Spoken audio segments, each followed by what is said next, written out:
dihajar lagi. Saya tuh saya dibilang mandul, saya dibilang pantes ditinggal sama 3 laki-laki, soalnya mandul sih. Terus yang ketiga saya dibilang tukang kawin, saya dibilang janda tua.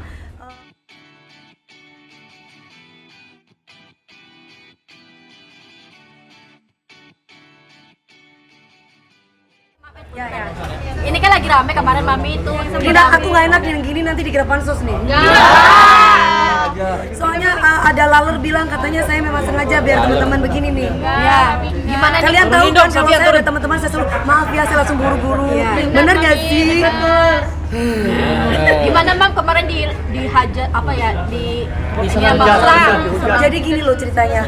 Saya itu kan di salah satu ini Trans TV semua ya. Saya tuh di Trans TV di pagi-pagi ambiar kemarin. Kita itu membahas tentang KDRT yang kebetulan mengundang Komnas HAM juga. Nah, di sini kan banyak tuh yang berargumen dan berasumsi bahwa demi anak istri itu tidak apa-apa dan tidak masalah. Lah aku cuma meluruskan aja bahwa untuk demi anak itu alasan yang salah. Karena justru kasihan sama mental anak. Anak melihat orang tuanya berantem terus. Saya bilang begitu, berantem terus. Jadi efeknya nanti ke mental anak. Kalau kita sayang sama anak, kita harus bisa memberikan kesehatan untuk anak. Itu sebenarnya bukan karena demi anak, sebenarnya demi papahnya. Tiba-tiba sayanya itu langsung IG saya itu diserang. Saya awalnya masih diem. Oh, gak masalah. Besoknya lagi saya di pagi-pagi ambiar lagi ngebahas itu lagi, laler itu lagi. Saya bilang sama teman-teman kreatif, bosen saya, bisa nggak yang lain? Nggak, soalnya gini-gini. Ya udah oke, mau nggak mau kan aku melaksanakan tugas aku. Dihajar lagi. Saya tuh saya dibilang mandul, saya dibilang pantes ditinggal sama 3 laki-laki, soalnya mandul sih. Terus yang ketiga saya dibilang tukang kawin, saya dibilang janda tua. Terus saya dibilang apalagi ya, ini murahan. Saya dibilang kayak gitu.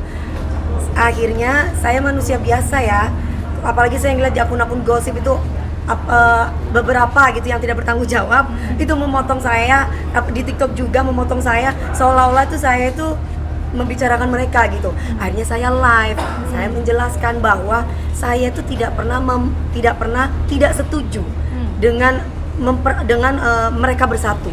Nggak ada statement saya seperti itu. Tapi kalau saya kecewa, kenapa harus marah?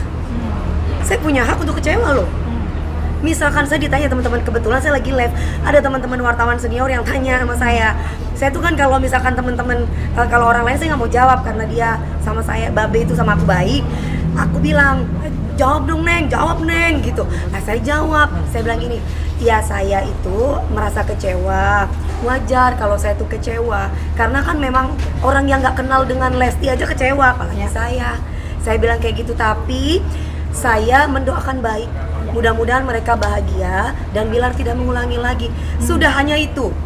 Terus udah gitu mereka tanya lagi, kalau Mbak DP prinsipnya bagaimana kalau misalkan di KDRT-in? Saya jawab, kalau saya nggak mau. Nah, saya tuh menjawab saya loh, bukan menjawab mereka gitu. Saya tuh menjawab saya, tapi mereka tetap tidak terima. Kemudian akhirnya saya live lagi dong di IG karena saya gregetan dibilang mandul gitu kan. Akhirnya saya live lagi di IG, saya bilang, mereka bilang gini, dasar janda tua, hei nenek-nenek, Bilar nggak mau sama lu ya, lu gini. Heh laler, gue juga nggak mau sama Bilar ya. Gue kasih tahu nih, pada waktu di mana itu ya? Pada waktu aku ngejuri, nggak enak udah, mereka udah bersatu ya. Intinya adalah kalau aku mau seperti laler dambaan kamu itu, saya bisa beli 250.000. Ya, saya mau kasih tahu nih, dikasih gratis bahkan. Banyak anak-anak muda yang mau sama saya. Mohon maaf nih, cuman saya itu dari awal berbicara tentang KDRT-nya, bukan berbicara tentang hubungan rumah tangganya. Dalam arti ranah publik itu adalah KDRT-nya. Jangan sampai, saya pun pernah mengalami KDRT Mbak. Saya pernah mengalami KDRT. Bedanya ketika itu saya tidak lapor polisi. Makanya ketika Dede itu lapor polisi, saya merasa senang. Oh, seberani itu ya Dede. Karena jujur, saya pernah mengalami KDRT, tapi bedanya saya tidak berani. Tapi saya berani bercerai. karena saya tidak akan mungkin berhubungan dengan suami saya lagi. Boro-boro berhubungan gak nafsu, Mbak. Perempuan itu kalau udah dibanting, dipukul, Mbak, boro-boro gini nggak bisa, Mbak. Kalau saya, mohon maaf ya, kalau saya nggak bilang orang lain loh. Kalau Dilempar bola saya, biliar? tolong, ya Allah, ya Allah, ya Allah. Dilempar bola biliar. Hah? Kalau dilempar bola biliar gimana, Mami? Tak balik. Le aku, Mas. Soalnya aku nggak bucin, Mas. Kok kamu mau berani lempar saya kamu ya? Saya ambil juga. Ya mohon maaf, suami istri itu harus saling menyayangi. Jangan perilaku deh. Jangan KDRT bentuk fisik, verbal aja. Ketika dia kata-katain aku, janda lah begini-begini. Aku sakit loh, Mas. Perempuan itu kan pasti kan hatinya lembut sekali gitu loh.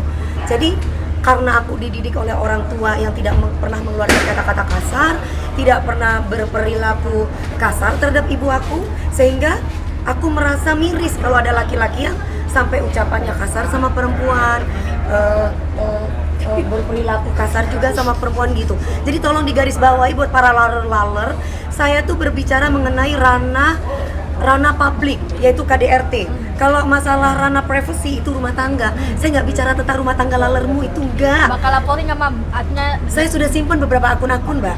Sudah saya simpan. Dia ngatain saya mandul.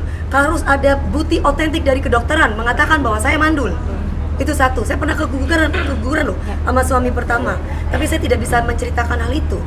Mungkin saat ini karena saya sudah silaturahminya sudah baik sama beliaunya, dan dia sudah baik sama saya. Saya sudah memaafkan itu. Terus walaupun bukan KDRT, baku hantam. Terus kemudian Apa bedanya? Sofian. cuma bedanya saya nggak lapor polisi, tapi saya cerai ya, karena saya nggak bisa itu. Kedua, saya diselingkuhi sama suami saya, sama mantan suami saya. Jadi kalau ada yang mau tukang kawin, saya tuh kurang sabar bagaimana? Diselingkuhi, di KDRT-in, dirampok duitnya, saya nggak minta cerai loh, nggak digugat sama saya. Coba jejak digital, ada nggak saya duluan menggugat suami saya?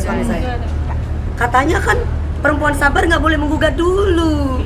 Nah, Mam, katanya juga. tapi saya juga nggak mau jadi perempuan jihad mati di tangan suami ya. Auzubillah min dzalik.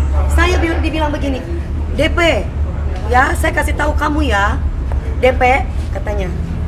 Mohon maaf ya sayang, saya mohon maaf nih, ini ucapan dari orang tersebut dan saya masih simpan kata-kata dari akun tersebut. Si L ini perempuan soleha. Dia ini ketika mati pun di tangan suaminya, itu termasuk jihad. Itu salah. Ajaran agama dari mana? Sedangkan saya Islam. Islam tidak mengajarkan kekerasan. Nah, di sini kondisinya adalah kalau saya balik lagi misalkan saya dihajar sama suami saya terus katanya itu jihad, tolong dong tanyakan sama yang katanya jihad itu kalau memang langsung masuk surga, tolong bener nggak itu memang masuk surga? Baru saya mau dibogemin sama lagi saya.